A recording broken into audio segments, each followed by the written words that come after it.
Because Jock Jams was cool. And we're back. We are back. This is the second half where we're going to get into what just happened in the NFL over the last week. And I'll go ahead and pick up this tough subject to start because mere hours after we finished recording, before we even posted last week's news started flooding in about Marshawn Kneeland, the tragic sudden passing of him. Which look, it's been a week. I'm sure it's been covered by absolutely everybody, so we don't need to get into all the nitty gritty of it. But obviously, there's some mental health concerns going on. We're still kind of getting reports in about the full context of the story. I'm not sure of the full timeline because I know that there was a point where he's sending out kind of goodbye texts, and so someone asked for a welfare check, but I don't know if that's before or after the incident where he was supposed to be being pulled over, so I'm not sure. Feels like logically I'm gonna guess before here. Well, yeah, I'm just confused about the welfare or the wellness check part of it, but well, it seems like I don't know. I don't want to assume here too much, but it feels like it was likely that his girlfriend or spouse, however, was potentially the one who called the welfare check-in. And yeah, we learned today through Brian Schottenheimer's words that she's pregnant. So they've got they're trying to raise some money to help them out. And obviously Dak's got a pretty close kind of tangential vibe with this, both in losing and Dak's brother Solomon Thomas also had a similar situation. So there was a couple of Cowboys that were the subject, more or less. There are no silver linings, but if you had to grab at straws to try to find one, the fact the Cowboys did have a bye week this week is probably the best thing for everybody. Yeah, I mean, to even begin to process any of this. Yeah, no, it's a weird reset in a way because the football product has been so just not desirable in a lot of ways, and I don't really think any of this has to do with the football product or anything. No, Marshawn lost his mother about a year ago, and then you can kind of find a bit of a situation there. But I mean, as far as the kid goes, it does make me worry more about the culture of football and the way that coaches choose to play players. Because Marshawn is, by all accounts, seems like there's not any sort of real negativity. There doesn't seem even to be much erratic behavior. The kid busted his ass to be a nothing recruit to being a really good player at Western Michigan before going second in the second round for the Cowboys, and they were really excited about him. And he had shown quite a bit of talent, and maybe it wasn't very consistent, but now you kind of understand where that situation might have been impacting things. So yeah, it's just one of those things where you, from a surface level, from what we get to see, it's like, this looks like a great life. This looks like a great kid with a great future. And then this happens, and it leaves you with a lot of questions about a lot of things. And honestly, for me, it's a lot of people are going to turn it into more of Marshawn's story, and I don't want to take him away from it. But for me, it does concern me with the lack of progression in the NFL locker room, or at least how I feel like we perceive it. I don't know that these guys as a whole, especially the younger ones, are taking the head trauma as seriously. And I don't know that it's fair to blame this on head trauma either, but I think there's a lot of circumstances that can basically add up to all of this, like you're saying, right? Because head trauma, no joke. We don't understand right now. Like, we know what post-career athlete brain will look like. Those who have been affected by CTE, we don't know what it looks like in the moment and how it's affecting them, right? At a we also know level. that CTE can affect people who have played as young as just peewee and never a day in college. Yeah, exactly. And that as well. And I think there's a lot of circumstances that could have led to all of this, right? From what you're saying, there's a lot, like some of the underlying things that we don't think about, from culture in the locker room, right? It's like this tough guy, grind out, just, Even in a locker room with a guy like Dak Prescott, who's exactly. very openly, pro mental health. Yeah, and for somebody who, and I want to focus on that for 1 second, right? So for somebody like, say, like Dak, right? Prominent player in the locker room, one of the faces of the league, and you think, well, if this guy's out in the open talking about, his vulnerability with mental health issues and how losing somebody close to him, has affected him in his personal life, and he's being open and vulnerable about it, surely that opens that lane up for everybody else. But at the same time, that could also be working against him, because, like, hey, this is Dak. He can say that. He can be vulnerable. Not you. You need to earn that. That could be one of those things that is embedded into football culture, how these coaches talk to these players as well. Sure, that's not all coaches. That's not all organizations, right? There might be organizations who have set themselves up to really give their athletes a chance to be vulnerable, to be able to explore their mental health in a safe environment during or after the season concludes. But those are things that we don't hear about. And if those do exist, right, it would behoove the league to highlight that, especially considering what just happened, right? And this isn't the first instance that we've had a player had this happen, right? Famously, I believe it was Junior Seau, if I'm not mistaken. No, he was no longer in the league. This all really began with was it Dave Duerson was the corner for Chicago from the 85 Bears. I remember being a kid, and I'd never really known that much about the 85 Bears other than they were a good defense, right? I didn't really know who all consist. I think Singletary, because he's a Waco guy. But, like, other than that, I really didn't know much about him. And Dave Duerson was, like, their starting corner, if I remember correctly. And then he was the first one publicly. I believe he committed suicide, and they found a bunch of, like, evidence. And yeah, he self-inflicted gunshot wound to the chest. And then he had requested his brain be sent to Boston University. Yeah, and so that was really the first time that it was really put on the map. I mean, maybe, and obviously it had to have been a factor prior, but Dave Duerson was the first time that we had. Yeah. And it's been a while since we had a situation like this.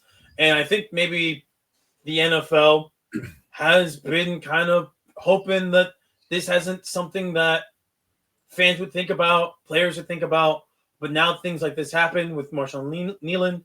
And one thing that I think that I wanted to also bring up for the general audience, because you mentioned it earlier, like, on the outside, they're living this great life. They're professional athletes. They play in front of millions of people on television, thousands every, 16, 17 weeks out of the year, all this good stuff. And, they're making lots of money, but what we don't see is the pressure to perform, right? We don't live these guys' lives. A lot of these guys, they are on the razor's edge of trying to keep this career, which is very fleeting. It's 3-4 year average for the lifespan of an NFL player's career, right? So you take that into consideration. You take everything that's happened prior to them even making it to the league, and we don't know what a lot of these guys' home lives were like prior to them joining the league, when they're in the league. So you have all of these external pressures on top of their own pressure to succeed, perform to the best of their abilities, contribute to hopefully a winning team. And if they're losing, a losing locker room can spiral in itself, be a very negative place to be at. So can winning locker rooms as well. I don't want to, discredit that either. I'm just saying there are a lot of circumstances that people don't think about when we get a story like Marshawn Kneeland, right? And the mother passing away. We don't know what his own thoughts were like being in the spotlight, being a Dallas Cowboy, being on the most covered team in the league, we know that they are constantly in the news cycle, for better or for worse, for those players in the organization, in the locker room. That's the thing. We just don't know. And so we should always give these players some grace when it comes to them opening up about their mental health. Guys like Dak for the Dallas Cowboys, for example. I know A.J. Brown, when he was with the Tennessee Titans, he was out and open about his own struggles. Lane Johnson with the Philadelphia Eagles as well. And I'm sure there have been other players around the league who've been trying to spotlight mental health. Now it's up to the league to really step to the plate and really promote this, because you don't want to have situations like this anymore. Yeah, and I don't want to take away from any of what y'all put out there. But I will say specifically with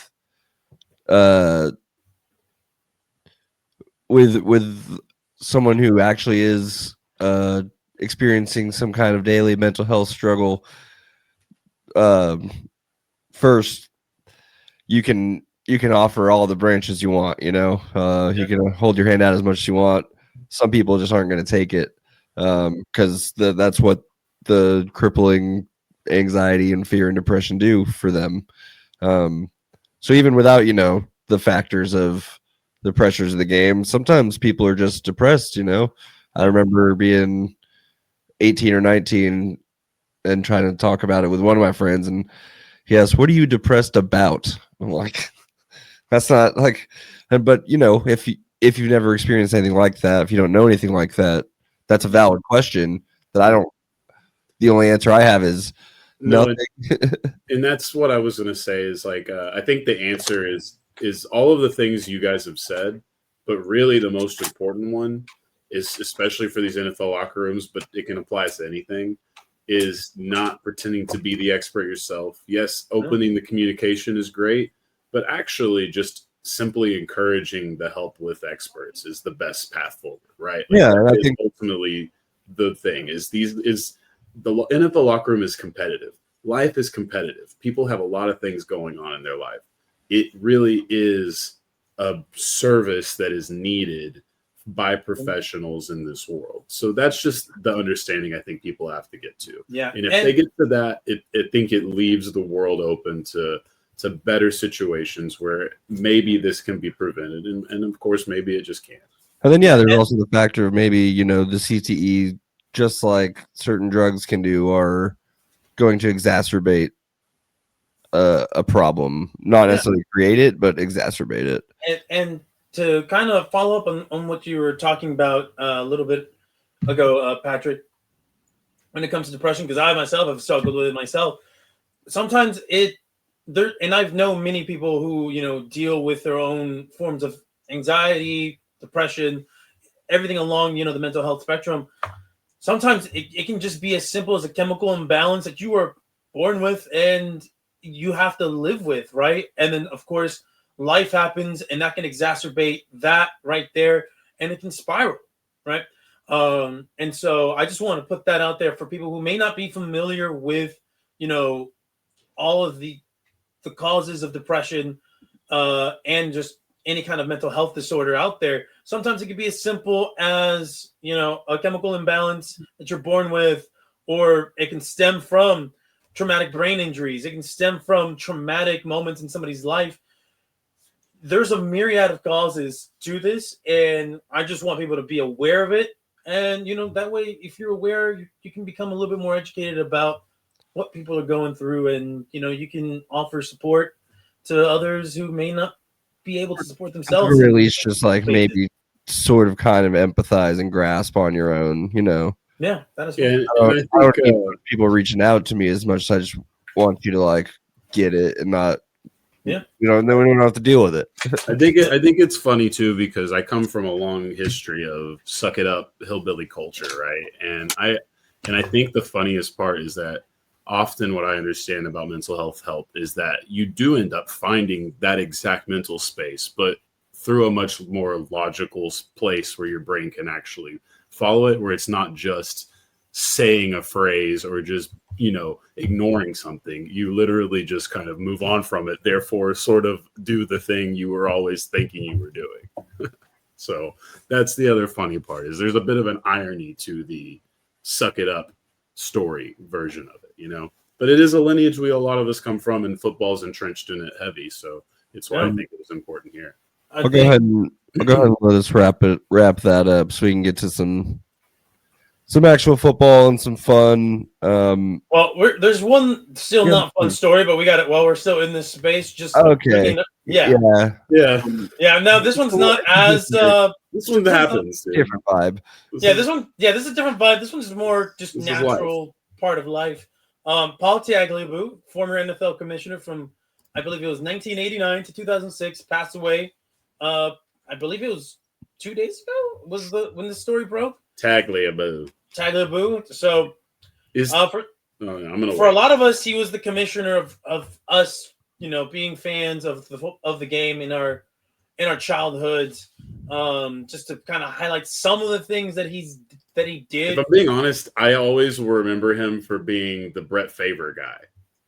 That's a good one. No, for some of the things that he accomplished and some of the things that happened under his time in the NFL, we can start with some positives.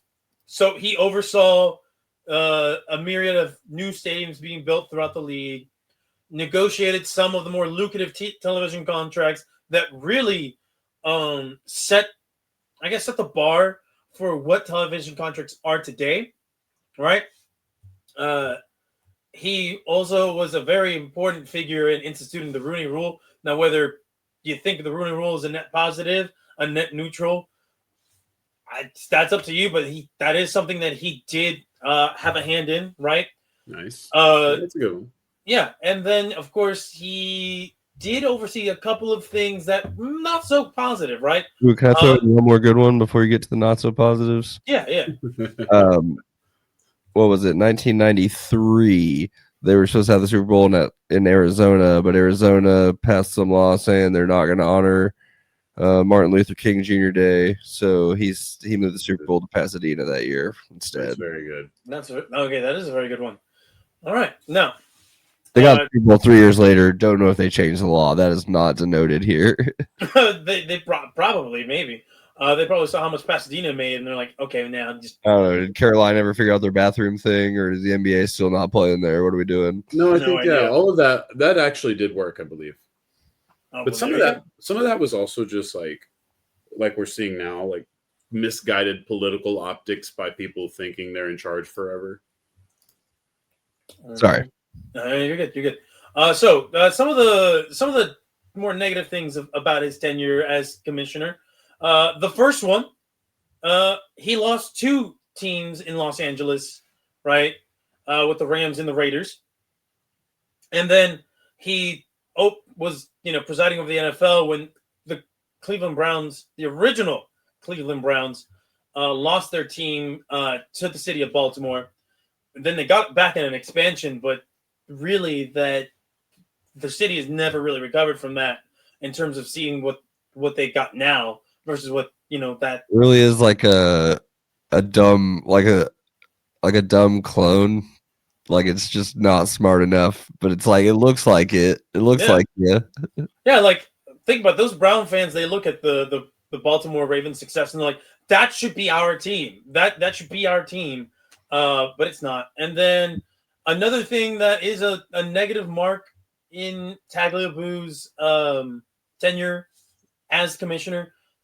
We talked about CTE. His time. One of the things that plagued the NFL even back then was the lack of progress in dealing with head trauma and concussions.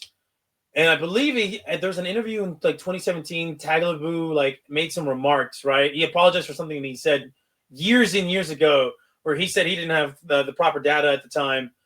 What he called concussions, and I quote, one of those packed journalism issues, and contended the number of issues is, quote again, is relatively small. The problem is the journalist issue, end quote. So not great, right? But that is the life of a sports commissioner. There's going to be some good. There's going to be some bad. One more bad thing he did. He stopped the Saints from leaving New Orleans to go to San Antonio.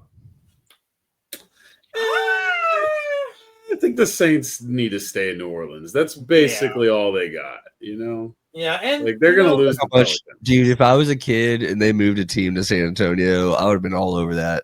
I didn't care about Houston. If they had moved a team to San Antonio, I'd have been all about that. Oh, and I didn't even mention I the part also where feel like Houston Jerry had a went big Tennessee hand in for- that as well. Yeah, Tagliabue did introduce like 6 teams to the NFL. Something crazy like Yeah, that. that's fair. He did oversee some expansion, or a lot. They of all expansion. did. That was just an expansion heavy time for all the sports. Yeah. And so that's Paul Tagliabue there for Oh, you. we can blame him out. for playing in Europe, but that probably would have happened no matter what. So Now, that definitely would have happened no matter what. And even then, like he didn't The see failed the NFL Europe project. well, that and the international series, but Was the international series not a Goodell thing? I feel like that's Goodell. I think the first games happened under Goodell, but I think they were working on it. They might have laid the groundwork during the Tagliabue era, but as far as I'm concerned, that's a Goodell baby. Yeah. Anyway, so there is that. Anyway, I guess we can continue on with some more news and notes in the NFL. This one is a funny one. The current president of the United States is trying to lobby for his name to be placed on the new Washington Commanders stadium. Well, it might be put on a new list in a couple weeks. They showed their support for that by immediately booing him that day. Oh, there's photos of people flicking him off. It's fantastic. I think there was one semi-funny also video. has happened to him pretty much every time he's attended a football game. Oh, we forgot to mention in the Nico stuff that the kid who like went viral for flipping off Patrick Dumont was seen talking to him courtside a few days later. Dumont's PR team has been good. They've been good so far. So far, so good. Yeah. But yeah, no, this is funny. I highly doubt there is like covering genocide. There's a 99% chance that this doesn't happen at all. So this is right now it's a non-story, but it is just a funny one to mention. Another thing that we don't want to mention, and this one is coming back into a more semi-serious, no, definitely serious, but not as heavy. This is Antonio Brown, who pled not guilty to attempted murder charges stemming from an amateur boxing match where there was a shooting incident. I was like, he really beat someone up that bad, huh? No, sir. No. Probably shouldn't make jokes. I don't know enough about the situation. It's just hard to talk about Antonio Brown without making jokes. Yeah, Antonio Brown, he posted bail. He has a GPS monitor on him at all times right now. That's part of his bail. Now, this charge carries a potential 15-year prison sentence and a fine up to $10,000 if convicted. Now, both, according to the story here, both of Brown's attorney and the prosecutor raised doubts during Wednesday's hearing about how the victim themselves was injured. Right? I don't think there's a name out for the victim yet. But that yeah, it'll be interesting. He did the worst prosecutor of all time. Right? Yeah, I don't know. But he was what's it called when someone he was extradited. Yeah, he was extradited from Dubai to get to this court hearing. So there is that. We'll find out more information. I didn't think he had done so well with his money that he was going to be able to last forever out there.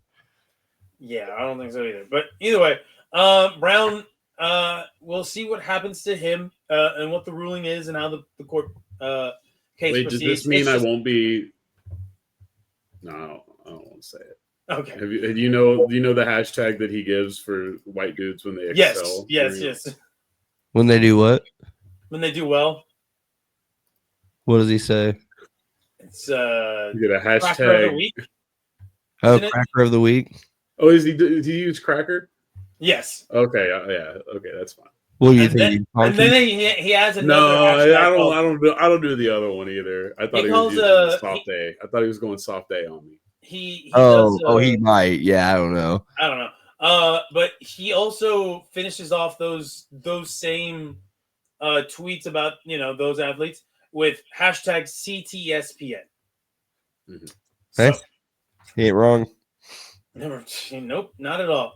But just another thing to add into the kind of sad turnaround, sad second half of what we know to be Antonio Brown's life.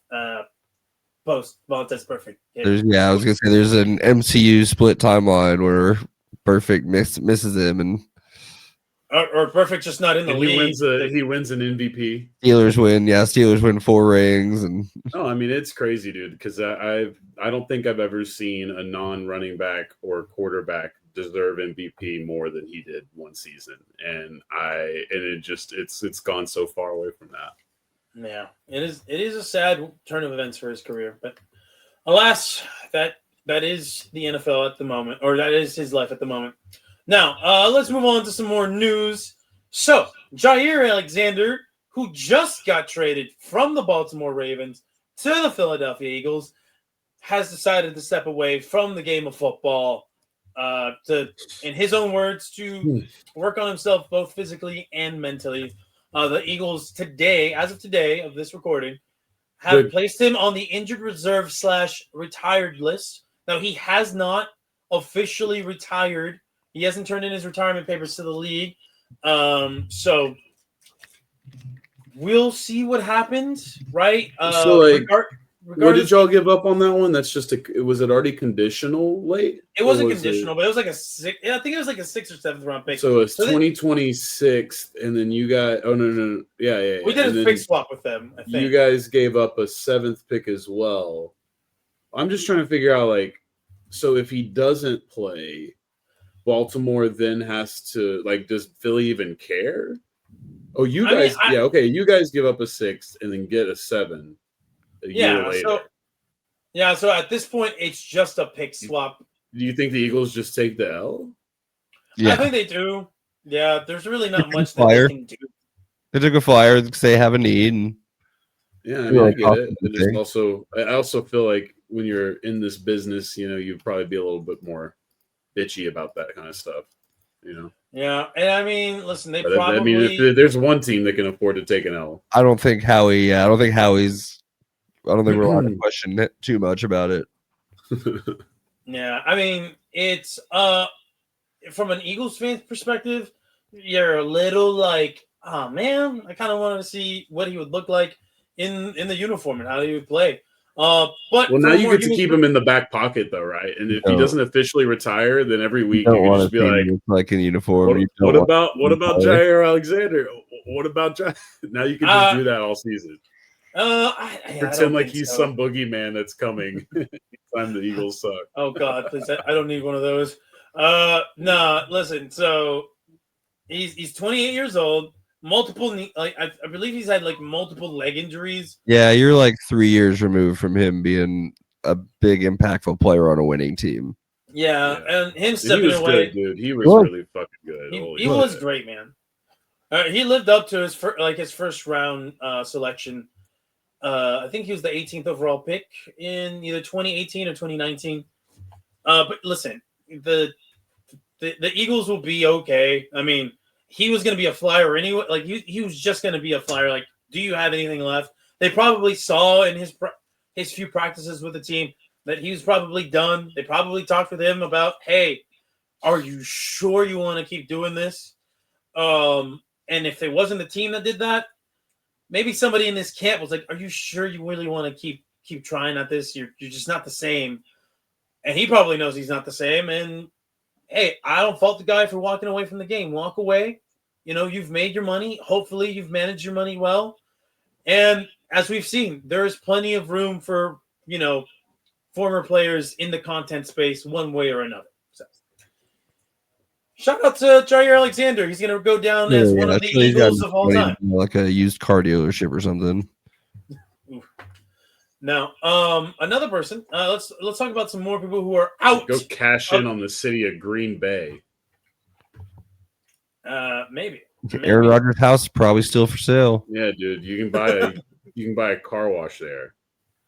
You can probably buy a laundromat. Hey, too. I didn't say this earlier, but I did appreciate Micah's handling of the situation with Marshawn as well. That was him kneeling.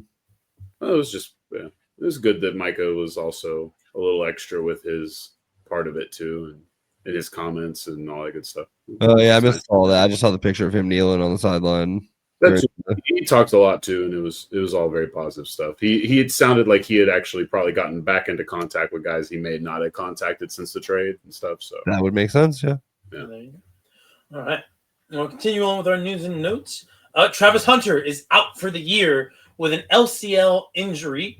Who knows what this means for his career in terms of playing both sides of the ball? But I assume his agent, his coaches, are going to try to talk to him into playing one side and focus on that one side. It is a sad kind of end for the season to Travis Hunter's season, right? This happened because of No, I'm not sure if this happened because of, him playing both ways. I know they were managing his snaps, but I'm sure if he had just focused on one side of the ball, maybe there's less wear and tear on that particular ligament. I'm not sure. I just do know, though, it is sad that, the guy, I believe it was the second overall pick in the draft, to have his season end like this. I'm like, come on, man. He has so much talent, and he can be such a good player. So we'll see what ends up happening, how he bounces back. I know LCL injuries, though, are not nearly as serious as ACLs, and so that timeline of when he'll return is probably a lot shorter too. So there is that bright side. Now, y'all can correct me if I'm wrong if you see anything that is reported to the contrary of that. Some more news in the NFL, guys. Travis Hunter's out for the year, but you know who's out of a job? It's not just Nico Harrison.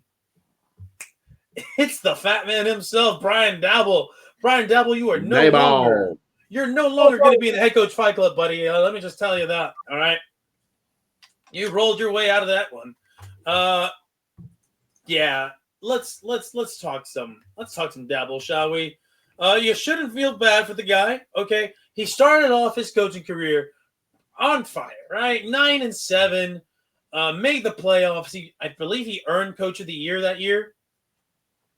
And hell, he made Daniel Jones, who at the time was looking like a bust, right? He made him look serviceable. What does he do the next year? He follows it up with 6-11. How about after that? Oh, they get even worse.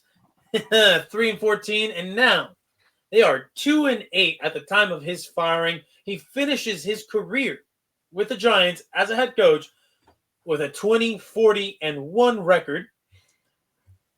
And yeah, listen. I also just want to say, couldn't be more thankful for the timing, because now the Giants get the very much needed fired the head coach positive aura bump at home against the Peckerheads. Well, here is the thing. There might be some more positive news for that, Bethke, but I will get to it in just a second. All right? Because now that he is gone, right? Actually, you know what? Scrap it. I already lost my train of thought. We're just going to go skip right into it because I don't really care that much about the Giants. But I do care about this next part.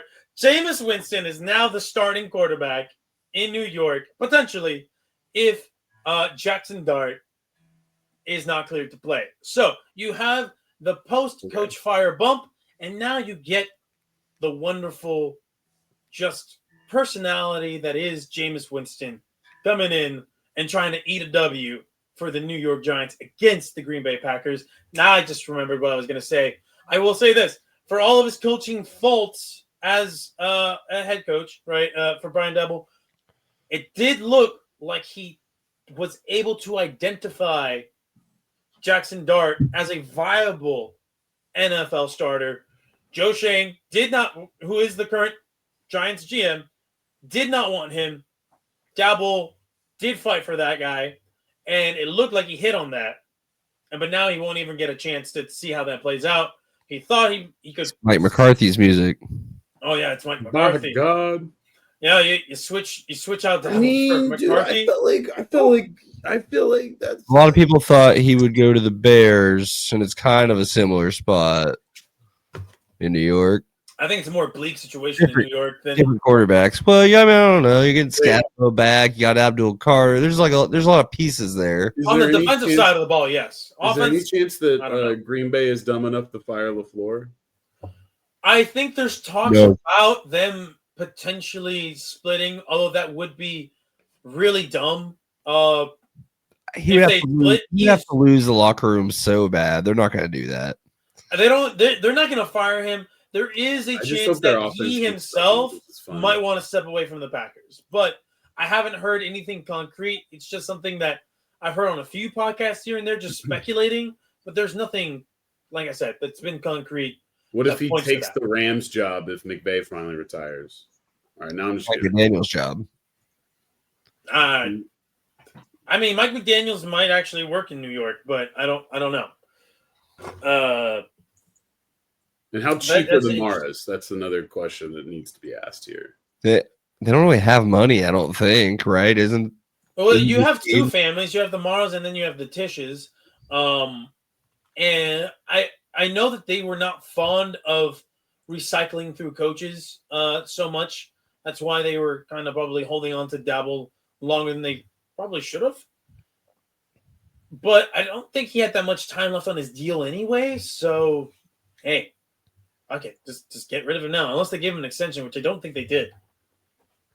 Yeah, it's just the team, though.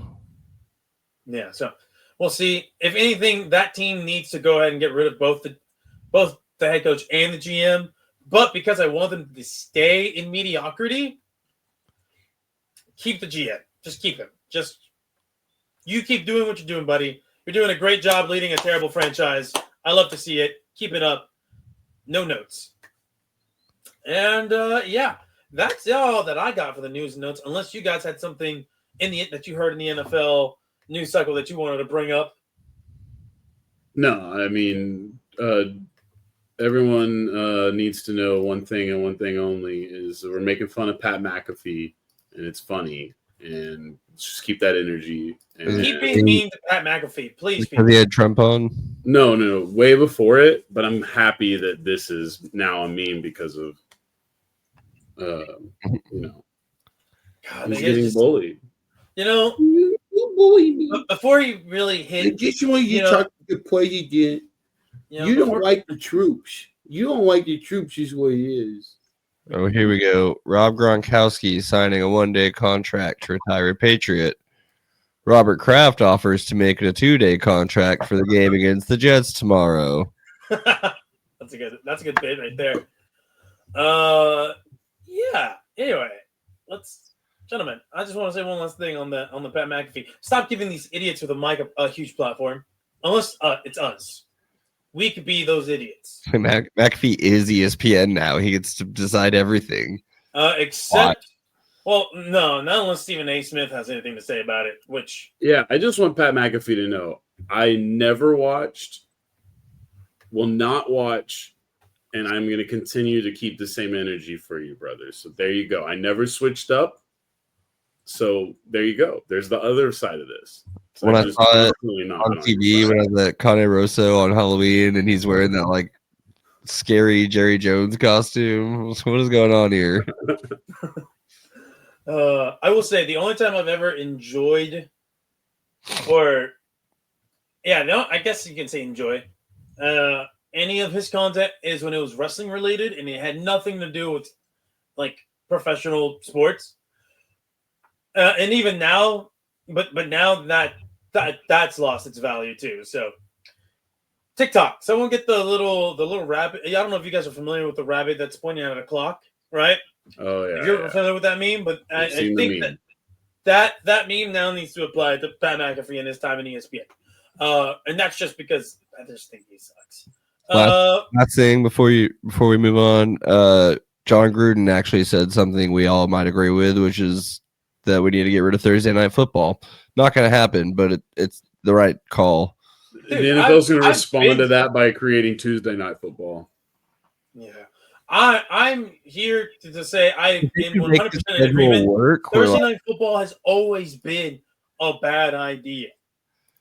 It just depends. If both teams get like 10 days instead of 7 days, if Thursday Night Football, if both teams no one should be play on Thursday night coming off a bye week, I'm for that because you let them rest. And then they'll have a mini bye built into that. That's totally fine. But all these teams play on such short rests, and you're putting out shitty games and you're getting all these injuries, and the NFL is just like, well, there's no data to back up these injuries. There's really no proof. This guy who's getting carted off the field doesn't count. This guy who also is getting carted off the field doesn't count. They're like, well, because he got hurt on Thursday, he'll actually be back sooner than if he got hurt on a Sunday. Yeah, no, the NFL is just a greedy league. But alas, what league isn't at this point? Yeah, enough of that. Gentlemen, you know what time it is. Yeah, the trumpets, you hear all of that. Doesn't matter. Is that Elton John I hear a little bit? Is there Alicia Keys? What's happening? I don't hear the music, Patrick. It's fine. I keep losing you. Oh, heard. Well, anyway, wait, it's time for the lowlights, the highlights. It's time for all the lights of the week that was.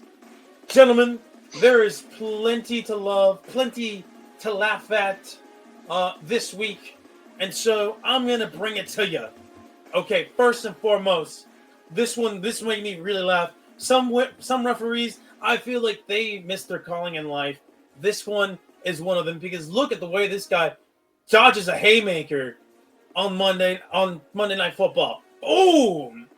Jalen Hunt almost knocked him out, and the ref just whoop. Did you see that shoulder roll? That guy is ready to be a defensive boxer.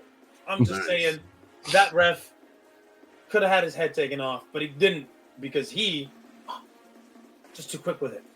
Now, staying on Monday Night Football, let's look at what I like to call the Super Shank. Now, the events that preceded this kick were really fucking stupid. Just some of the dumbest football that I have ever seen the Philadelphia Eagles play. And then also some bad officiating, allowing a practice kick to go off without any sort of penalty. But you know what? The Green Bay Packers were forced to try to kick this game-winning field goal again anyways. And so, with the way the league's been going, the number of 60-yard kicks that have been made, could the Green Bay Packers also have their own 60-yard field goal made? Well, the answer is obviously not, because this dude just hooks that shit all the way to the left. My goodness. I mean, McManus has at least it's a guy who feels like there's a possibility that maybe he could have at least gotten close. See, his first attempt, it was not close, but it was at least in the general vicinity of the crossbar. This one, which was his second attempt, no shot.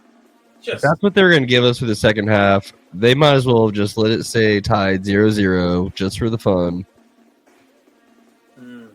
That was awful. That was an awful football game. I don't care what the broadcast was saying, because I know the broadcast was saying this was a great defensive battle. I'm like, sure, it doesn't take away from the fact that both offenses are now we're back right now. Now we're back to AJ Brown, sad coin. Okay, first, don't get me started on the AJ Brown thing. I already got worked up from Nico Harrison. No, I know. I was just looking at people fucking talking about him a second ago. Yeah, and he's already explained his money going over the middle. And yeah, no. Anyway, let's look at some bad football plays from team. Jordan Love here, because what is this? That was the funniest fucking football I have ever seen in my life. That right there is a pick going up right there. Every one of those just is another assist to a worse record. God, that is the dumbest fumble I've ever seen, because he could just hold the ball. They didn't force the ball out. He threw that ball up. Why? Jordan Love, what is going through your head? You know what? I know what's going through your head. The close up of what's going on as he pulls his arm up. So I'm guessing he loses it somewhere in there, but it does look like he pulls it up and then just kind of like it popped out. Word. It's just like boom, boom, boom. But I'll tell you what was going through his head. It was this.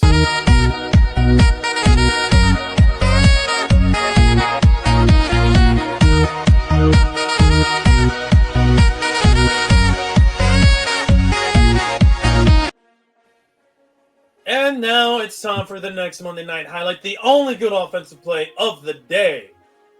It was everyone's favorite Slim Reaper, Devonta Smith, going up, high pointing the ball for the 36-yard touchdown completion.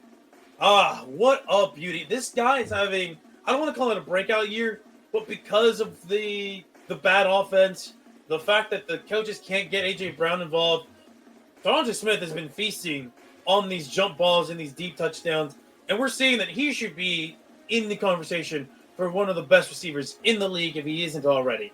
Now, let's go for some more wide receiver highlights. This one courtesy of a Minnesota Viking not named Justin Jefferson. McCarthy to the back of the end zone. It's Naylor reaching out. He got his feet in. It's a touchdown. Whoops, I thought I took the audio off of that, but you saw the toe tap. Oh, good. What an incredible catch from Naylor on that one. Look, man, if we can just build up that offensive line, I'm excited about the pieces we have in the skill position spots. Oh, for sure. A great offensive line will elevate any quarterback. We have seen that. And JJ's showing pretty good little flashes. He hasn't put together a complete, full, great game yet, but this is still his first season, so whatever. There you go. All right. Now, let's see how a certain quarterback in Pittsburgh plays under pressure. I hope the audio is not on this one, too. Oh, it's not. Beautiful. Aaron Rodgers goes back to pass. Khalil Mack on the rush. I don't know what he was thinking here, but he just I think he thought that tackle was going to help out. I don't know why he thought that, since he's so far in front of the tackle. Either way, very silly play from Aaron Rodgers. Gets called for the safety there. Now, guys. That one hurt me, if I recall. I have to be the first to, well, maybe not the first, but maybe one of the few that is on any recorded platform criticizing Josh Allen. Listen, I'm watching Josh Allen play some stupid football, and nobody is calling him out for it on the national scale. But you know what? What if he's Doesn't just matter. bored? What if he's just bored of this is like These this games don't mean anything to him. This season's like 50 years long every year, dude. Yeah, and he's proven that he can't get it done in the playoffs at this point, so he needs to fucking get his shit together now. He does not have the luxury of being able to I'll phone it in and I'll turn it on in the playoffs. I need to see you make a Super Bowl before you get there, buddy. But anyway, let's Based on look. these clip titles, I think he might be doing something with feces. Yes, it's called Josh Allen Poops the Bed. Because all I see is Josh Allen poop. well, that's what this throw is right here. Good It play. is absolute shit. Ooh, that is bad. That is a bad throw. Trying to lead a comeback against the lowly Dolphins. Yeah, I didn't see a second of that game, but I kept seeing the score and was very confused. I was Everybody so partied upset. too hard in Miami. In the division Classic. game. Classic. Yeah. But guys, this one's funny too. The Buffalo Bills, who famously, were one of the more prominent teams in voting against the tush push, who've ran the tush push as much as the Eagles have this season, voting against the play. It can't be Well, avoided. the football gods, they decided, you know what? It's time for some funny, karmic revenge of some sorts. I don't know. Ball don't lie. Ball More don't pooping. lie. Let's watch this. Tush push. Josh Allen drags a defender and then just pops the ball out. He's doing too much. That's how you lose a game. That's how you lose the game. Oh man, he God, it's so beautiful. The Dolphins That's- got to 30 after that. What? How did the Dolphins still have time to score 2 touchdowns? What was going on? It doesn't matter. The Bills did not give a shit, apparently. Yeah, and they're not going to go far this year. I can clearly tell. Let's look at this wonderful touchdown by JSN in Seattle, shall we? Jackson. Sam Darnold, play action, rolls to his left, heaves it down the field into the bread basket for JSN on the touchdown. What a beautiful catch and throw, or throw and catch, rather. Now, There's guys. another game that pissed me off. I saw the score. I'm like, good good thing I started Sam Darnold in fantasy this week. And I look, he threw 12 passes. They didn't really need to do much to beat the Cardinals. Because this is what I get for picking the Cardinals. 20-plus yard fumble return touchdowns. Yeah, he did 2 tutties. Oh, yeah, and we'll get there. Trust me, we will get there. Now, what was beautiful about that is that the football gods reminded me I should never be picking outside of that one Monday Night Football game against the Cowboys. I should never be picking for the Cardinals because they are led by Jonathan Gannon, who is bitch made and spineless. But you know who's not spineless? It's Henderson, Travion Henderson for the New England Patriots. Because look at this. Breaks the tackle and then just takes it all the way for the go-ahead touchdown against the Tampa Bay Buccaneers. Oh my goodness, what a run. The 8-2 Patriots, just like we all expected. Yeah, and what's not shown in this, really, the fullback right here is a defensive tackle who takes out 5 defenders for the Tampa Bay Buccaneers. Just nice. There's an image out there on the internet that I should have uploaded on here, but it just shows the result of his block, and it's beautiful. If you like some plays. Now, guys, I want to remind people, Sam Darnold, for the majority of his career, was a pumpkin. All right, as they like to call bad quarterbacks. And sure, he has had some recent success in his new environments, but there's times where, well, he reverts back to the Sam Darnold of old, top back the pass, and he just throws as bad of an interception as you will ever see. Had to be tipped, right? Even if it's tipped, the general trajectory of that ball, still, it would not. There's nobody in that vicinity. Even if he's throwing to a number 11, he's throwing into tight coverage. Yeah, that's bad. Now, if there's an all-22 that shows that there, was somebody on the far end on the other side, then sure, I guess that's tip ball, and you can't really blame it on him. But I am, for the sake of the bit. All right, let's look into some good clutch QB play from the Chicago Bears. Caleb Williams, not with his arm, but with his leg on the bootleg, runs it for the touchdown to take the lead against the New York Giants in what was too close of a game for my liking because I picked the Bears. I got that pick right, but man, the Giants make it look closer than it should have been. All right, what's next, gentlemen? This guy's going to be the offensive player of the year, but I say he probably should get the MVP this season. It is Jonathan Taylor, who took it 83 yards, runs up the middle, looks like he's dead to rights. Nope. Breaks the tackle, breaks another tackle, and then he goes all the way to the house. 83 yards for the Indianapolis Colts running back. What a hell of a play. Hell of a run. Hell of a season for that guy. Seriously, I think there was a point in time where he got injured and it was not looking great for him. He wasn't coming back from that injury as well. I think that was last year or the year before that. And then he's back and better than ever.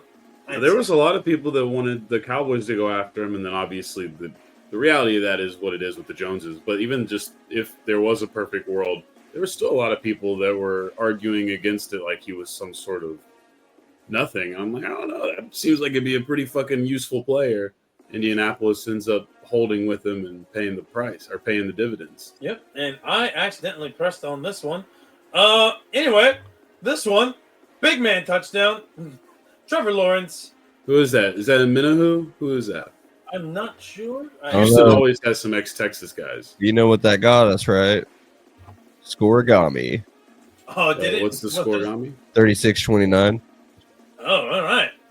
You only get because they score a touchdown on the last play of the game, so they don't kick the extra point or anything. Yeah. I'm not okay. It's number 90 for the Houston Texans. Patrick, if you can look up who that is. But yeah, I want to talk about this because game on the line. Trevor Lawrence has been so bad. He's looking like a bust of a. Oh, you didn't get the clip of the coach? The clip of the coach is fucking hilarious. That's the only thing I saw from this game. Oh yeah, no, where he's just. He chucks the headset in the car. You fuck it. I'm out of here.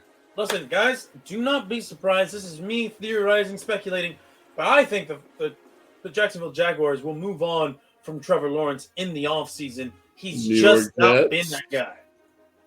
What's up? New York Jets. New Orleans Saints. Saints are going to. I think it might be closer to the Saints than the Jets. But we'll see. Now, I wanna take the world back into the mind of the back quarterback just one last time, because this one is also bad in interception. So just remember, audience, this is what goes through every bad quarterback's brain. All right, there's nothing going on except Squirtle on the saxophone.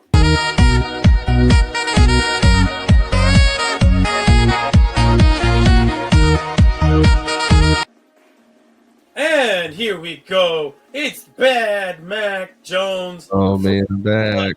Disgusting interception to Emmanuel Forbes in what would be a blowout in the Bay. Yeah, bad quarterback play there. Listen, I know there's some people speculating that maybe Mac Jones wrestles the spot away in San Francisco. I say it doesn't matter who the QB in San Francisco is. As long as it's going to be a guy who's middle of the pack in terms of talent, they're always going to have these kinds of results and shortcomings because what's his fucking face just does not care to actually coach elite talent because he just wants it to be all about himself. Cal Shanahan, grow up. I'm calling it now. San Francisco is back to the doldrums. Banished. 10 years of bad luck.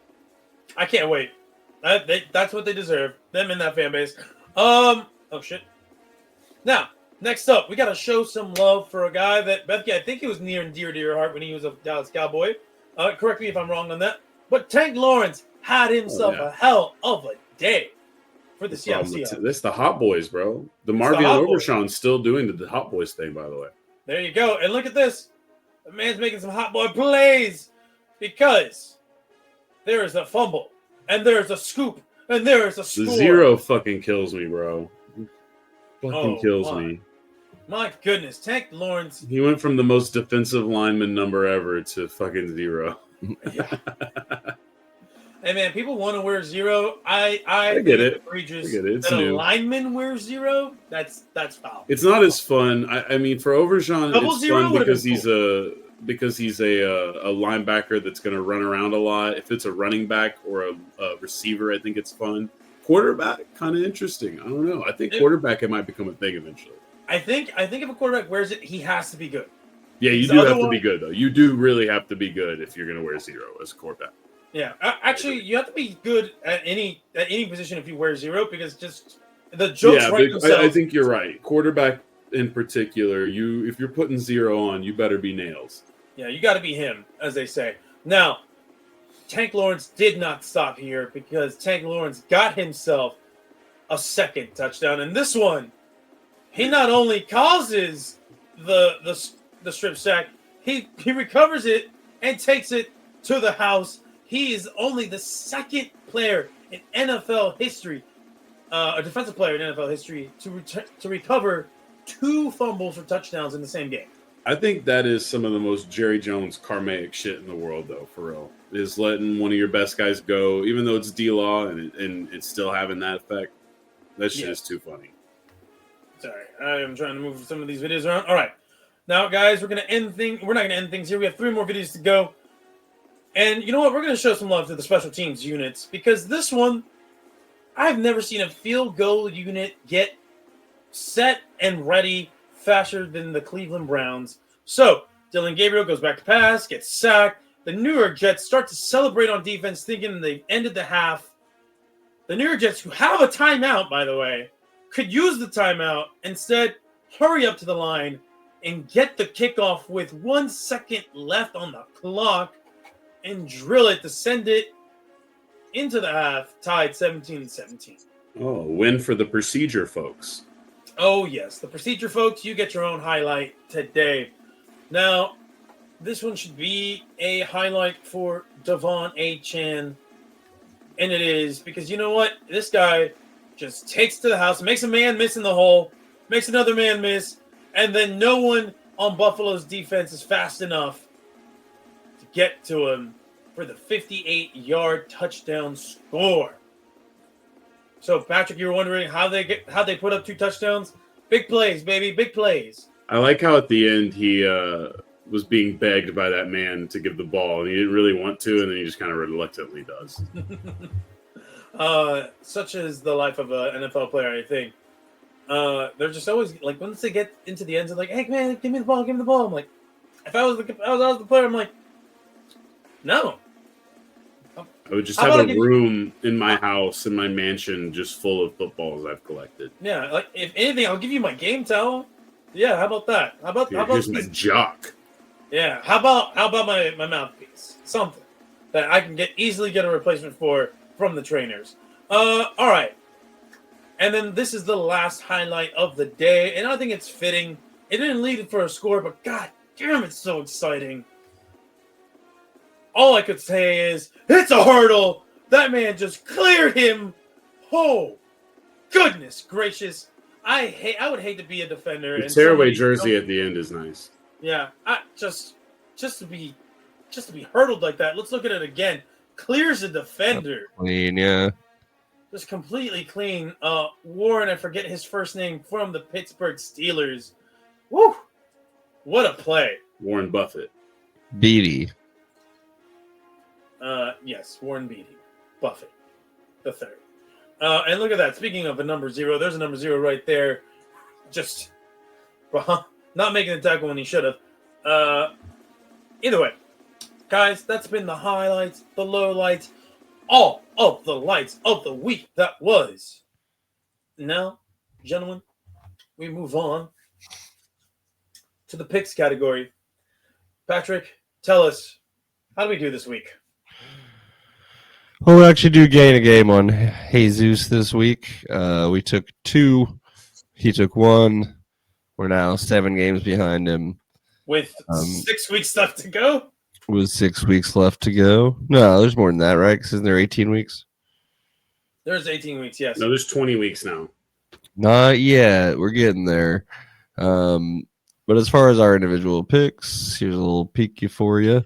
I am 2 games back of him at an individual standpoint and 7 games ahead of you guys. Yeah, I mean, never picking the Vikings. Hanging around, doing our thing. Oh, yeah. Look at that. Look at that. Uh-huh. Baker now, let me down.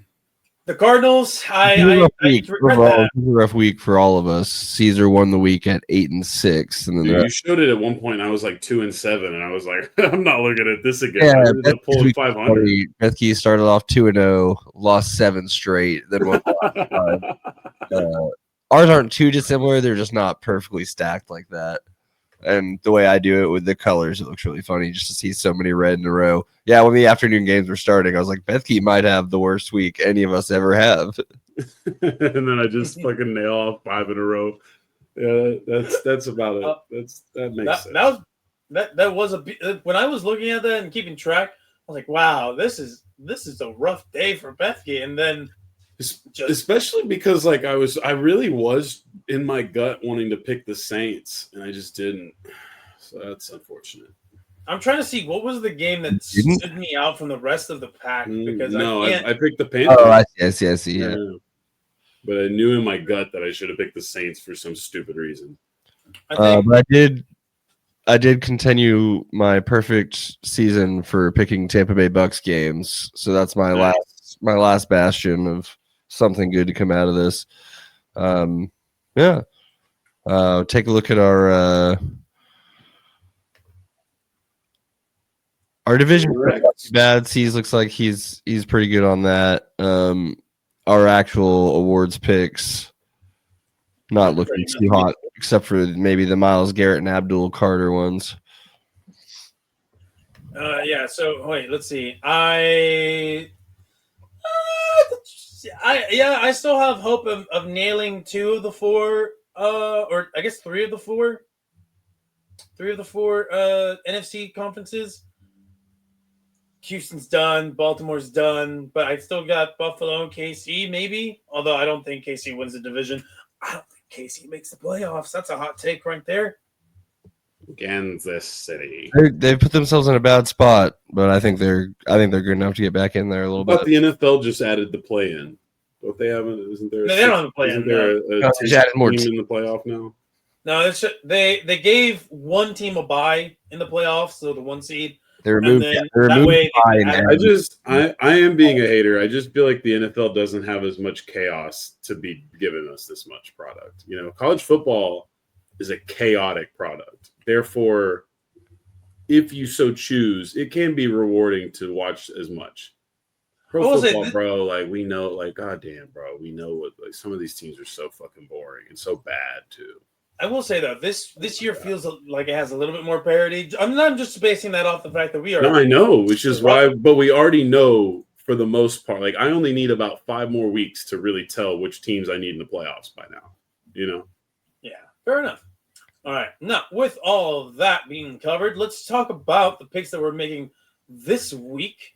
All right. So for the New England Patriots against the Jets, we are all in agreement that the Patriots should take this one home. Patrick, you're on the fence about Miami, Washington. I don't blame you.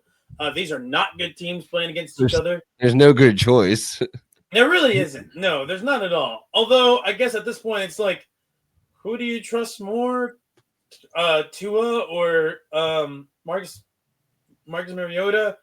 Again, not great. That in itself. It's just who's partying in Miami. You know, that's the situation you got to go with. Yep. And then Atlanta, Carolina. That's another game that's hard to pick. But the Falcons, they might just Falcon it up and fuck it up. They are in a big losing. You never know. Yeah. It's true. One team could win, one team could lose. The other possibility is that they could tie. Yeah. So all of those things you should look out for. Absolutely. Then you have a game that is actually difficult because both teams are good. You have the Buffalo Bills hosting Tampa Bay Buccaneers. Buffalo has been up and down. Despite being a contender in the AFC. Tampa Bay not off to the same not the same team they were early in the season. They have cooled down a bit, but you still see the explosive plays. This one should be a fun game. So, with that said, Tampa Bay has been selected by Patrick and myself to win this game, and Bethke is on the Buffalo Bills bandwagon for the week because no one circles the wagons like the Buffalo Bills. Let's see. For Houston, Tennessee, Patrick's going with the upset here. He's picking the Tennessee Titans, and Bethke and I going with Houston. Chicago, Minnesota, the Bears. Yeah, dude, Bethke and we're picking the Bears. I'm not picking the Vikings anymore. Yeah, the Minnesota Vikings have not been a very kind team to me when I pick them. So I want to pick against them. Patrick, you're picking the Minnesota Vikings. It only makes sense. You are a Vikings fan. These are the Bears.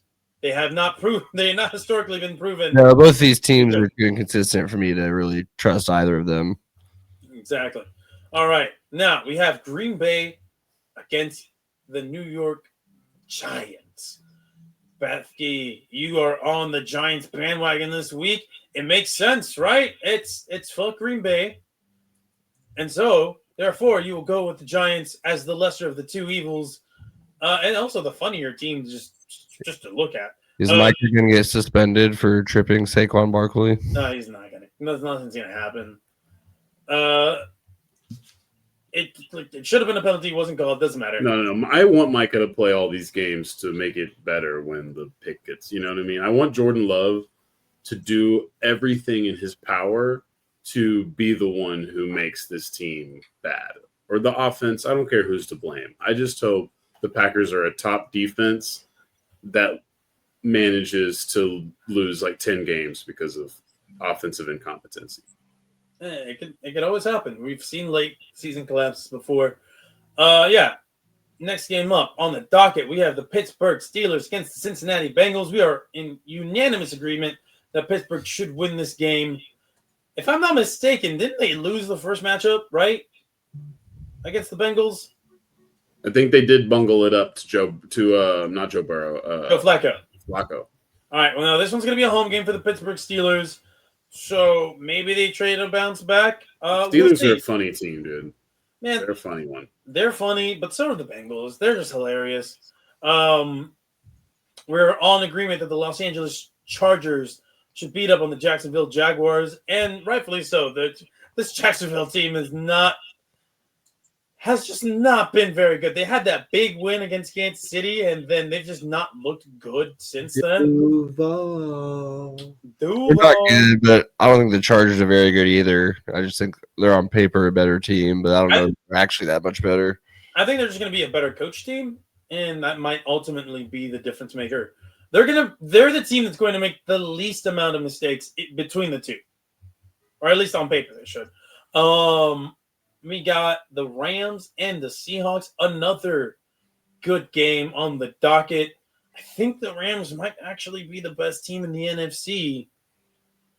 And I think they prove it here with a big. Do they get a deduction for wearing the jerseys they're going to be wearing this week? They don't, but those jerseys are heinous. I will give. They're like blackout jerseys, but they have like a little. Maybe worse than they're like a weird navy. Or they're a weird blue. They're just a weird blue dark jersey. I don't know. I didn't like it. Just their color scheme is weird. They've chosen a weird color scheme, I think, or maybe the way they implement their color scheme. We got San Francisco, Arizona. Beth, you've picked the Cardinals. I've picked the Niners, even though I hate them. I just hate Jonathan Gannon more.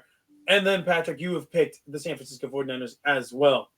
I don't trust Cardinals to win another game. And you might be right on that. But who knows? The 49ers do sometimes drop a weird game against the Cardinals. I feel like they never sweep the Cardinals. But I could be wrong on that. The Baltimore Ravens have been selected by all of us in their game against the Cleveland Browns. I'm worried about that one too. That's an easy pick right there. Cleveland's just so just atrocious. Their coach might get fired at some point. Dylan Gabriel is out there being allowed to play actual real NFL snaps. That's gross. Kansas City going up against the Denver Broncos. The Denver Broncos are the fakest good team I've ever seen. I saw something earlier that says that Bo Nix leads the league in missed completion percentage with a clean pocket. That's very cherry picked, but I get where you're going at. Well, there's also some more evidence that shows that he just leaves the most yards on the field of any starting quarterback in the league by a wide margin. And you could see it on the field too. He's just not very good at the deep ball, and Denver wants to throw the ball deep, and he's just not good at it. And he's just not. He is an average NFL starter who is being carried by really, really good defense, and his limitations keep being highlighted more and more that he plays. In this game, this one I actually didn't know who to pick. I picked Philly. I might change my mind. I don't know. The Detroit Lions go up against the Philadelphia Eagles, who are coming off a really bad MAGA Lions offensive MAGA Eagles. Sir, there's only one guy on there that's MAGA. Okay, and that's not true. There's one prominent. Sorry, there's one prominent, openly MAGA player on the Philadelphia Eagles, and he just so happens to be having one of his worst seasons as the most MAGA Cowboy right now. The owner. Yeah, but just going player alone. Keep going. I'll think. Yeah, I lean towards Dak, but I got to think. Anyway, the Philadelphia Eagles. George Pickens. No, that'd be funny. No, the Philadelphia Eagles. I've been selected by Patrick and I to win this game. Becky going with the Detroit Lions. I'm not very confident in this pick. I think the Lions might win, but I'm going to be a fan. I'm going to be a homer, and I'm going to go with the Eagles because. Weirdly enough, they've just beaten all the good teams that they've played. They haven't lost to a good team. They've only lost some head scratchers. And then we ended with Monday Night Football. The Dallas Cowboys against the Las Vegas Raiders. The Raiders 1-3 at home the Cowboys 1-4 on the road. Something has to give, right? And what's Four going new to give defensive players is for the Geno Cowboys Smith. Also, What? probably. So beyond the obvious emotional part, there's 4 new Dallas Cowboy defenders. No way they can be worse than any of the 4 of the players that came before them this season. So that's also notable. Yeah, and I was going to say, what's going to give in this game, it's Geno Smith giving presence to the Dallas Cowboys defense. We are all in unanimous agreement. The Dallas Cowboys will win the game. Gentlemen, let's move on to the watch it, skip it, train wreck. Patrick, do you have anything for us this week? I guess we're gonna just see how this goes. Another live performance from the Pharrell Williams of the podcast. Is that coming through? Yes. Yep.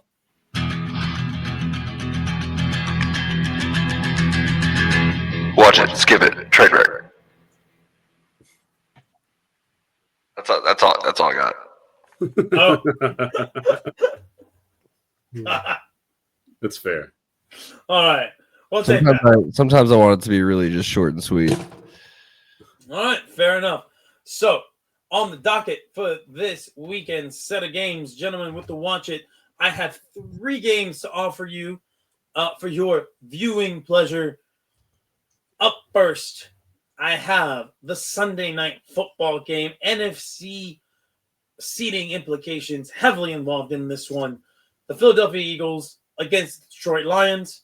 And then we have the Seattle Seahawks, Los Angeles Rams, both jockeying for NFC West supremacy and also trying to jock for position for the 2 seed, maybe even establish themselves to be able to overtake the Eagles in the 1 seed should the Eagles fall at any point in the season. And then lastly, an interconference game, NFC, AFC matchup here. It should be 2 quality football teams, 2 gunslinging quarterbacks. It is the Tampa Bay Buccaneers, led by Baker Mayfield, the Buffalo Bills with Josh Allen. Bills trying to bounce back from a devastating blowout loss to the Miami Dolphins and just trying to not look like frauds this season. Something's got to give. Gentlemen, what are we giving our audience for the most must-watch game of the week? Bethke, I know you're going to say the Dallas Cowboys, but is there a number 2 in your heart? No. Not a number 2? Okay, fair enough.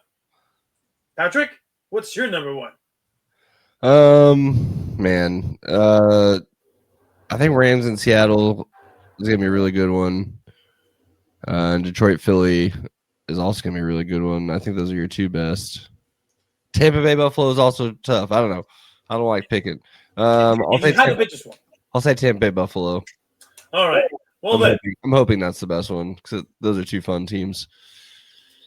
I'm going to pick, drum roll, Seattle versus the Rams. And the reason being is because this Eagles offense is like pulling teeth. Okay, I hate watching them. It's no fun. There's nothing exciting about a team that is so loaded, and they just can't figure it out because Nick Sirianni is a moron, and Kevin Patullo has somehow ascended beyond the level of a moron. He's in a new stratosphere of inept and stupid. And this offense, it looks like it's being ran by a combination of the 2. So, with that, I'm going to go with Seattle, Los Angeles. Those quarterbacks are having pretty good seasons, all right? You could even say Matthew Stafford is also in that conversation for the MVP because he's having one of his best years this late into his career. First ballot. He might be first ballot, and he did just crack the 500 mark for his career record, which I didn't know he was that bad. Like, it was that bad for his career record. I knew they did good to win 5 games a season. Yeah, and you know what? Here's the thing. You know how I'm here. I'm going to say this, right? Because I'm going to take this opportunity to bury another quarterback who has a 500 record and is likely to go into the Hall of Fame. He has 2 Super Bowls. He's a fraud. All right. First ballot. He's not first ballot. He's a first ballot jabroni. Okay. First ballot Hall of Famer. Not in my eyes. All right. Eli Manning right? Finished with a 500 record. Never. I don't think he had an All-Pro. I think he has like one Pro Bowl to his name. He has those 2 fluky Super Bowls, the flukiest Super Bowls I've ever seen in my life. And you know what? If Matthew Stafford retired today with 1 Super Bowl, a 500 record, I would preach to the high heavens. I would go to New Jersey, the MetLife Field, whatever it's called, MetLife Field, the Meadowlands.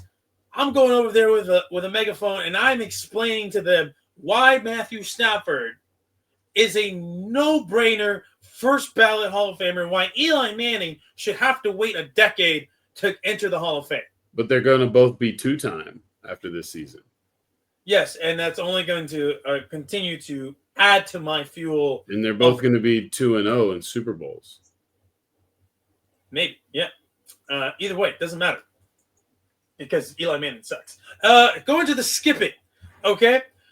We have a lot of games, actually, I felt were not skip-worthy, but these are the ones that were most egregious for various reasons. Miami, Washington, you're going to get 2 pumpkins playing against each other. One of them is missing their friend. Season.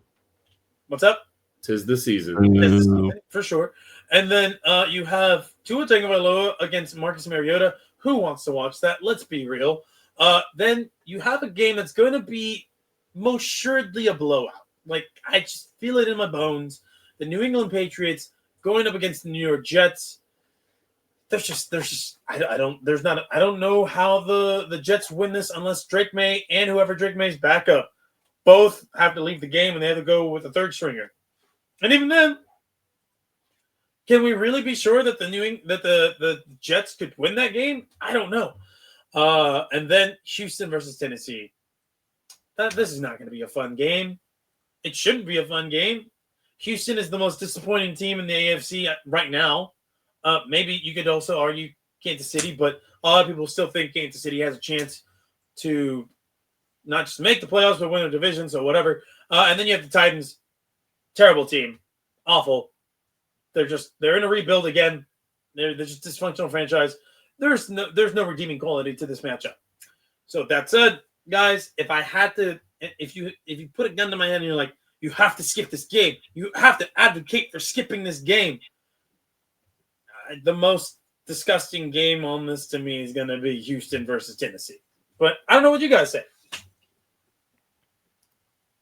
Patrick? Hey, I'll go.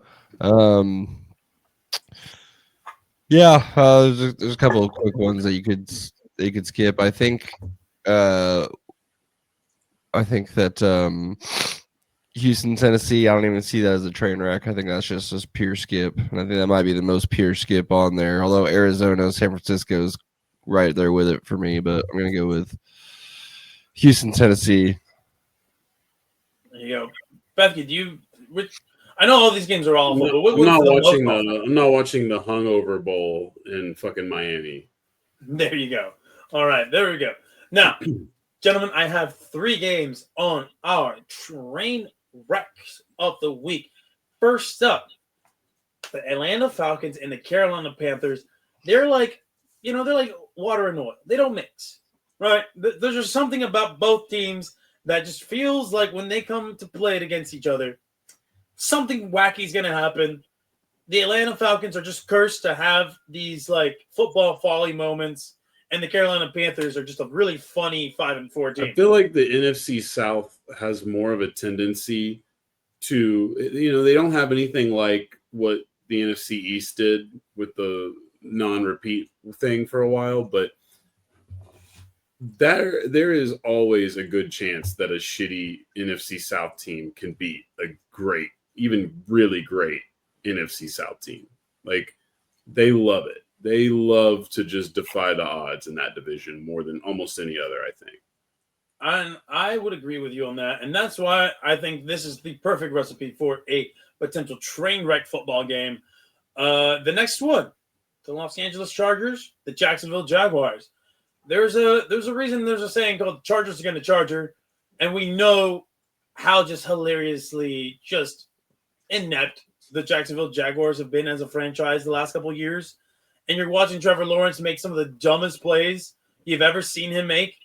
And just when you think he can't make a dumber play, he comes back a week or two later and supersedes that. And so in that sense, something's got to give in this game. That's why there's train wreck potential with this matchup. And then lastly, I have the Dallas Cowboys against the Las Vegas Raiders. The Cowboys are a funny team. You don't know what you're going to get from them. I don't know what I'm going to get from them. That's why I struggle to pick their games so much. And then the Raiders are just bad. And so there is just this mixture of potential hilarity that can come from both teams. They could also end with the Dallas Cowboys blowing out the Las Vegas Raiders, and then it's just not really that much of a train wreck. But it was kind of a bad omen when I said the thing about Dak's mom last Monday night for the last Monday night game, because that really isn't going to feel anywhere near as relevant as this Monday night game. Yeah. Oh, for sure. I haven't gotten all the way to current day yet. I'm through the 2005 season looking at Monday night matchups and trying to find the absolute worst ones ever by record. So this isn't quite there, but it's pretty bad. There's so far in my search dating back to the beginning of Monday Night Football, which was like 1975, I think. No, sorry, 1972. Nope, 71. I got a game in here from 71. So dating back between 1971 and 2005, this game would have slotted in as the 5th worst Monday Night Football game of all time, as far as the two competitors' records going in. Well, now, all right. The worst one I've seen so far was, and most of these are in the 70s because it seems like they kind of figured it out at one point to only put better teams in. But we had the 3-9 Jets versus the 1-11 San Diego Chargers. I feel like there's also a lot of modern examples too, because I think this has been more of a recent thing too with Monday night. I thought wasn't last year like the year that put Thursday night off. Monday kind of started getting the short end of the stick for a few Wasn't years. it like I thought it was last year that Joe and Troy started like kind of low-key making fun of how shitty a pool they were getting every week. Yeah, like I said, I've only gotten through 2005 because I just started that, and it's a little bit of a tedious task. But I'll report full numbers. But this is a pretty rough one in terms of primetime matchup. Yeah, the records are not good. You're gonna have to watch the Cowboys either way. I don't know why you care. You guys are gonna have to watch this team. It does not matter. Like you guys they can go 0-16. And you're still going to have to watch this shit-ass team. It does not matter. If I go somewhere, I have to watch it. No. I mean, if you want to watch football in this country, you are not going to get away with getting – like, you're going to have to see this star. It's going to happen. Yeah, you can hope it's them getting killed, but you're going to have to see it. Unless, which would be very difficult, but it's possible, although I don't see it happening to the Cowboys – but hypothetically, they could be like local blackouts because I think the NFL still does that. On Monday Night Football? Not for Monday night, no. Not for Monday Night Football, but, for other games, I suppose. Although, actually, Patrick, that's something we might have to look into for another episode if Monday Night Football can't be locally blacked out. I'm not sure. Don't they? I know the Giants for a while had. They not just put it on ABC? Huh? Do they not just throw it on ABC? No, it should just be on ESPN. I mean, if they do dual, that doesn't matter. It's the same company. They don't. That's what I mean. I don't know. They only do that in other leagues because, Fox Sports Southwest used to show the Rangers, but then if it's the MLB Network or if it's ESPN with baseball, then obviously that's blacked out to the local market, so you watch it on the big network. Same with any other sport. Okay, yeah, Monday Night Football cannot be locally blacked out. But if it was like a CBS or a Fox Sports affiliate, then yes, it could be. Yeah. My wish that they'd black it out this week, so I don't have to watch it. Fair. All right. Well, anyway, as far as the train wreck game goes, I think the Panthers and the Falcons are going to be the most likely to be a train wreck watch. Do you guys have a game you want to pick, or do we just want to go on and finish things off with the game of the week? Vikings, Bears. Could be. Yeah. I just don't. The Vikings are a train wreck now. 10 years bad luck. And then obviously Washington, Miami has a honorable mention for. And we put them on the skip it too. So Yeah, I that one could quickly go off the rails between Tua and Marcus Mariota. True. All right. Well, there we go on that. And then as far as game of the week, we had a 3-way split for the most must-watch, which is typically where we're going to slot game of the week, or where we pick from game of the week. So I'm just going to go ahead and say this. I think the Seattle Seahawks versus the Los Angeles Rams will be game of the week because the implications for the NFC standings could be greatly impacted by this. Teams in danger? What? It's Always Sunny implications. Oh yeah. Yes. I was thinking about that when I said the word implication. I can't not think of that bit whenever I say implication now. So, but listen, guys, the Seahawks 7-2. They are technically in first place in the NFC West. You have the Rams also 7-2, right? 1-1 in the division. Seattle Seahawks 2-1 in the division. Now here is where things get a little bit interesting. The Los Angeles Rams have had an AFC heavy schedule to this point. They are 2-2 in the conference. Meanwhile, the Seahawks are 4-2 in the conference. Now you also have to look at other things involving these teams, right? The Rams have lost one to the Philadelphia Eagles. The Seahawks, and let me just pull this up real quick. When I talk about the losses that they've had on their schedule, they have lost to the San Francisco 49ers, the Tampa Bay Buccaneers. Right now, the Seahawks don't have to worry about the Buccaneers as much because the Tampa Bay Buccaneers are 6-3 with the potential to go 6-4.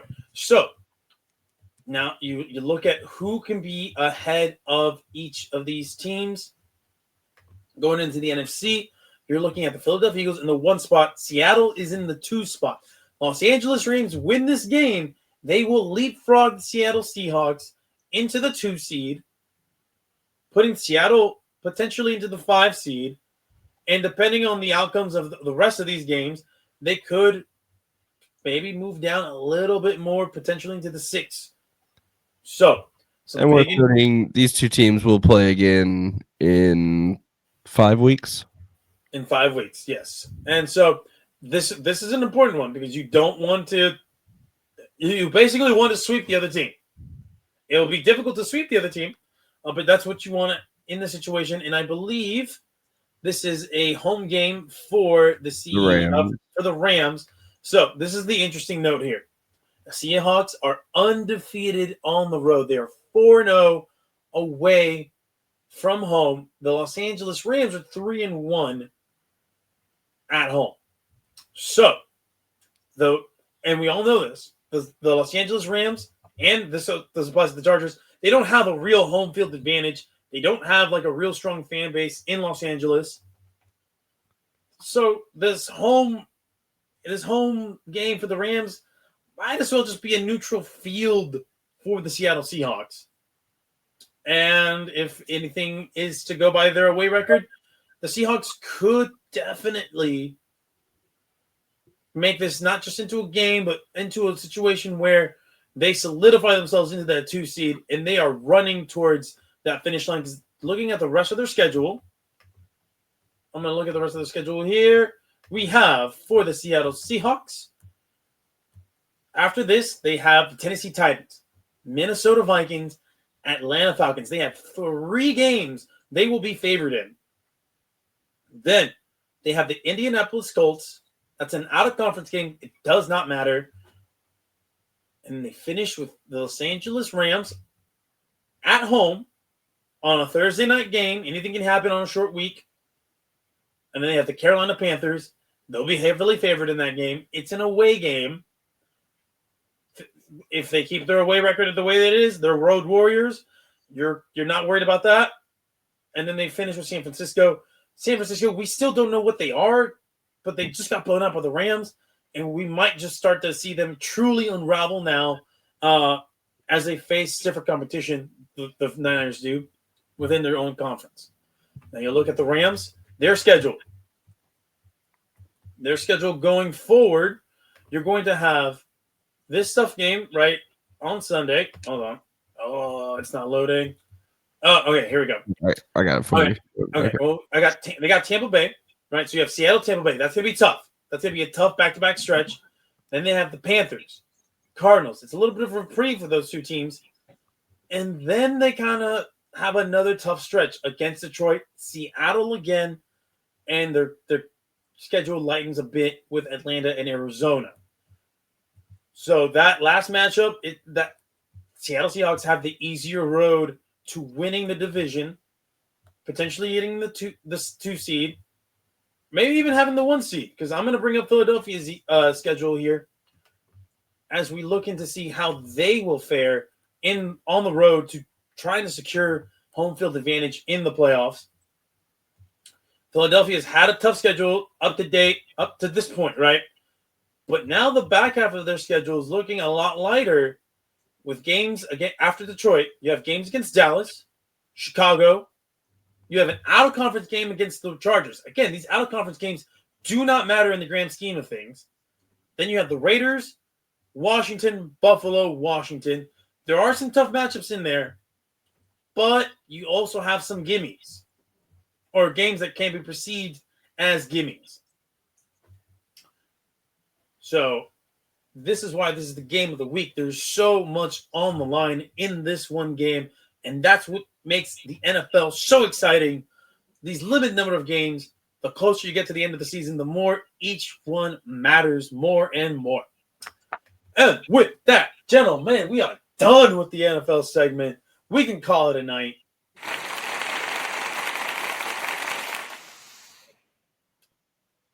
And yeah, Patrick, take us. It's always a good time to hit the button, right? What is this? Rise up.